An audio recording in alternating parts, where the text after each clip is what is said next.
여의도의 날선 공방과 여야의 팽팽한 설전, 또 여의도 정치권의 이슈와 인물을 만나보는 시간입니다. 여의도 TMI. 오늘도 역시 저희 권유부의 봉블리, 경향신문 정치부 박순봉 기자와 함께합니다. 어서 오십시오. 네, 안녕하세요. 이번 주도 여의도 바빴죠? 네, 또 앞으로도 바쁠 것 같고요. 어떤 이야기 전해주실 건가요? 네, 이번 주는 4.3 재보궐선거와 함께 김은경 전 환경부 장관 영장기각 관련한 정치권의 후폭풍 소식을 전해드리려고 합니다. 오랜만에 국회가 열려있다 보니까 말씀하신 대로 이슈가 굉장히 넘쳐나는 상황이에요. 장관 청문회도 진행 중이고 또 각종 특검을 둘러싼 여야의 대치도 있고요. 네, 그렇지만 이 여의도의 향방, 그러니까 여야의 향후 움직임을 가장 크게 좌우하는 건 바로 선거 결과거든요. 네. 그 선거 결과에 따라서 포지션이 달라지니까요. 그렇죠. 그래서 오늘은 4.3 재보궐선거 이야기를 먼저 준비를 했습니다. 마침 오늘이 딱 7일 전이네요. 그러니까 다음 주 수요일이면 4월 3일 재보궐선거 당일이 되고, 네. 뭐 대부분 아시겠습니다만 경남 창원 성산 그리고 또 고성 통영 이렇게 두 개의 지역구에서 국회의원 선거가 치러지게 되는 거죠. 네. 이번 재보궐선거에서 이제 사실은 한국당이 통영 고성에서는 거의 우세할 거다 이렇게 점치고 있어요. 뭐 그 전에 의원도 사실은 그 한국당의 전신 새누리당 출신의 의원이기도 했었고요. 그렇죠. 그래서 관심이 뜨거운 지역은 바로 경남 창원 성산입니다. 여기는 뭐 많은 분들이 이제 뉴스 보셔서 아실 거예요. 고 네. 노회찬 의원의 지역구이기도 했고, 정의당 입장에서는 의미가 클 수밖에 없겠죠. 네, 이 말씀하신 대로 이 지역구는 정의당 노회찬 의원이 세상을 떠나면서 다시 선거를 치르게 된 지역이거든요. 네. 그러니까 정의당 입장에서 상징성이 매우 클 수밖에 없고요. 또 경남 창원 성산은 경남의 진보 1번지라고 불려요. 그 경남이란 지역이 사실은 좀 보수 정당 지지세가 강한 편이잖아요. 네네. 근데 경남임에도 불구하고 정의당이 지역구 의원을 배출할 정도니까 어느 정도 감을 잡으실 수 있을 것 같습니다. 그 대형 사업장이 밀집해 있어서 민주노총의 영향력이 큰 게 좀 주요 요인이에요. 네. 근데 노회찬 의원 지역구였다는 점 외에도 이 정의당 입장에서는 이곳을 절대 놓칠 수 없는 이유가 공동교섭단체 구성 요건을 채울 수 있거든요. 그 노 의원이 세상을 떠나면서 정의당이 5석으로 줄었어요. 원래 6석이었는데 근데 6석일 때는 민주평화당이 14석이거든요. 그래서 둘이 합쳐서 평화와 정의의 의원 모임이란 공동교섭단체를 꾸렸습니다. 그러니까 의석수가 20석이 돼야지 꾸릴 수 있는 게 이 교섭단체이기 때문에. 네. 그 20석이 돼야만 어떤 협상을 할 수 있는 단위로 인정을 해주는 거거든요. 그렇죠. 그래서 이 교섭단체의 달성도 달린 문제이기 때문에 정의당은 절대로 포기할 수 없는 겁니다. 정의당 지도부 지금 다 창원 가 있죠. 그렇죠. 그 이정미 대표는 한 달 전에 이 지역에 오피스텔을 구해가지고 아예 창원에서 살고 있습니다. 그 지역 유세를 벌이고 있고요. 그래서 정의당이 제2의 당사를 이곳에 차렸다 이런 말이 나올 정도입니다. 이게 사실은 그 여당 더불어민주당 후보와의 단일화가 관심사였는데 단일화가 이루어졌습니다. 맞습니다. 그제 25일 여영국 정의당 후보가 권민호 민주당 후보를 더불어민주당 후보를 꺾고 단일 후보로 선출이 된 건데요. 네. 사실 이 지역에서 민주당과 정의당이 후보를 단일화할 거다 이런 시각은 예전부터 있었어요. 그 이해찬 민주당 대표가 지난달 18일 경남도와의 예산정책협의회 때문에 창원을 방문한 것 빼고는 한 번도 이 선거 전에 모습을 드러내지 않았거든요. 그러니까 이 지역 민주당 후보가 권민호 후보인데 공천장을 받을 때도 당 지도부가 특별히 그런 지지 선언을 하지도 않았고요. 그래서 이 때문에 민주당이 사실상 정의당에게 창원 성산을 양보하는 거 아니냐 이런 관측이 나왔던 거고요. 그리고 사실 이 단일화의 의미는 저번 시간에 좀 복잡했지만 네. 그 전해드렸던 패스트트랙 연대와도 연관이 있어요. 민주당과 정의당이 단일화를 했으니까 자연스럽게 구도는 이 단일 후보와 한국당 이렇게 그렇겠죠. 대결 구도가 되거든요. 근데 이번에 이거에 대해서 선거 결과가 어떻게 나오느냐 이거는 또 향후 패스트트랙에 대해서 민의가 어떠냐 이거에 대한 그런 판단도 미리 한번 해볼 수 있는 기회가 될 것 같습니다. 이게 전국 단위가 아니라 재보궐선거는 어떤 딱딱 몇 포인트의 선거이기 때문에 거기의 결과가 마치 지금의 어떤 전국을 보여주는 바로미터가 될 수도 있는 거라서요. 네. 지금 말씀하신 대로 이제 정의당 측의 상황을 쭉 살펴봤어요. 네. 맞서고 있는 자유한국당 입장 여기도 뭐 재보궐선거 의미가 크죠. 그렇죠. 한국당도 사활을 건 건 정의당이랑 비슷해요.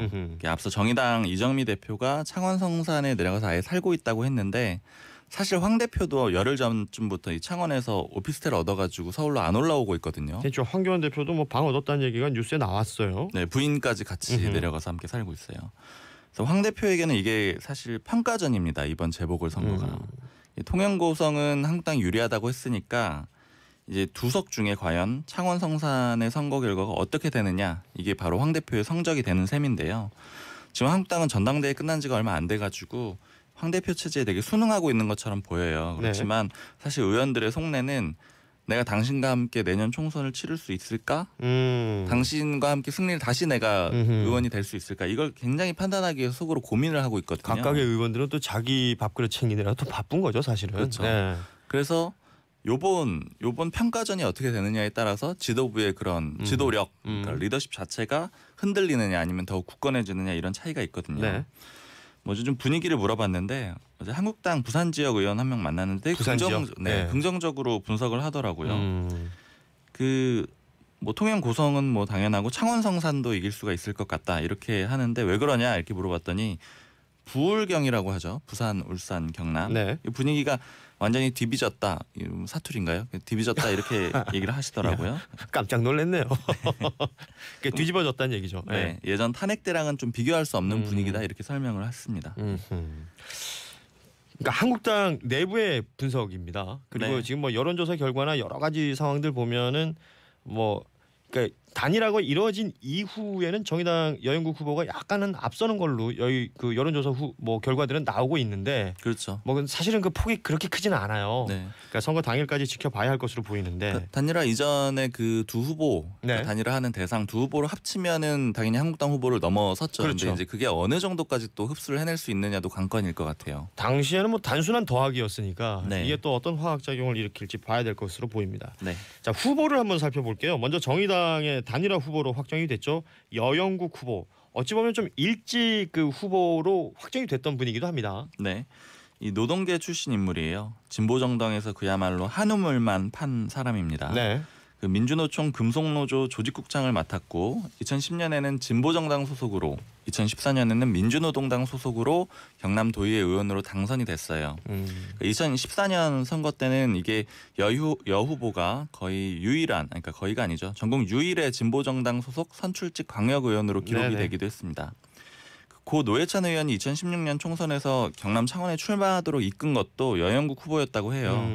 창원에는 노회찬이 필요하다 이렇게 설득을 했다고 하는데 그래서 노회찬과 닿을 수 있는 방법은 여영국을 통해서밖에 없다. 이렇게 정의당에서는 분석하고 있는 걸로 보입니다. 네. 또 나경채 전 정의당 공동대표는 기고문에서 여영국 말고 노회찬 이상을 해낼 사람은 생각나지 않는다. 이렇게 말할 정도였습니다. 그 정의당 내에서 또 이 창원 지역에 또 창원 성산 지역에 어찌 보면 오래 전부터 털을 닦아온 그런 후보가 될 수도 있겠군요. 네, 그렇죠. 네. 사실은 뭐 지금 우리가 정의당 얘기하고 그 전에 또 민주노동당 있었고 민주노동당 시절에 권영길 후보도 이 지역에서 그 국회의원을 했던 맞습니다. 그런 지역이기 예. 때문에 이 진보정당에게는 굉장히 의미 있는 지역이다라는 걸 다시 한번 알려드리고요. 다른 후보들 이 지역구에 네. 다른 후보들도 살펴봐야죠. 네, 한국당 후보는 강기윤 전 의원이에요.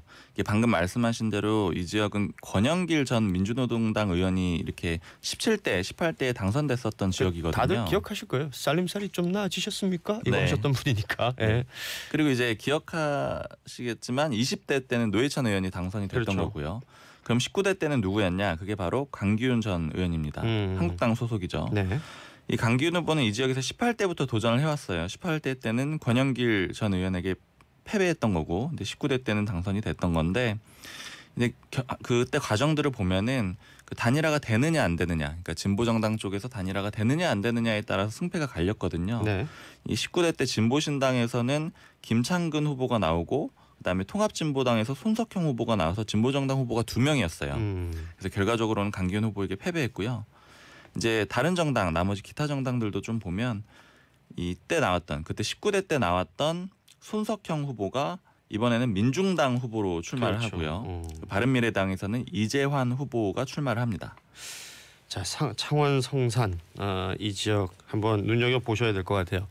그러니까 야권, 그러니까 범진보 진영에서, 네. 그러니까 범진보 진영에서 단일화에 성공했을 때 의석을 뺏긴 적은 없고, 네, 그렇죠. 단일화에 실패했을 때는 지금 말씀하신 것처럼 자유한국당, 전신 네. 새누리당의 그 의석을 또 뺏겼던 지역이기 때문에 네. 이번에 어찌됐건 단일화는 완전한 단일화는 사실 또 아니에요. 그렇죠. 손석형 후보가 민중당으로 지금 그대로 남아 있고 완주하겠다는 뜻을 밝혔기 때문에 네. 이 내용이 어떻게 결과가 나올지 좀 지켜봐야겠습니다. 네, 맞습니다. 자, 다음 소식 보겠습니다. 요즘 뭐 뉴스에 거의 매일 등장하고 있는 김은경 전 환경부 장관, 문재인 정부 출범 직후에 환경부 장관이 됐어요. 네. 그리고 지금은 뭐 물러났습니다만 이 김 전 장관에 대한 구속영장 청구가 됐었는데 26일 새벽이었죠. 그러니까 어제 새벽 2시에 네. 결국 기각이 됐습니다. 네. 혐의부터 한번 쭉 살펴보죠. 네. 이 김은경 전 환경부 장관이 산하기관 인사에 대해서 표정 물갈이, 낙하산 인사 채용 이런 것들 했다는 의혹을 받고 있습니다. 그 영장에 적시된 제명을 보면은 직권남용, 권리행사 방해죄 이렇게 표시가 돼 있고요. 네.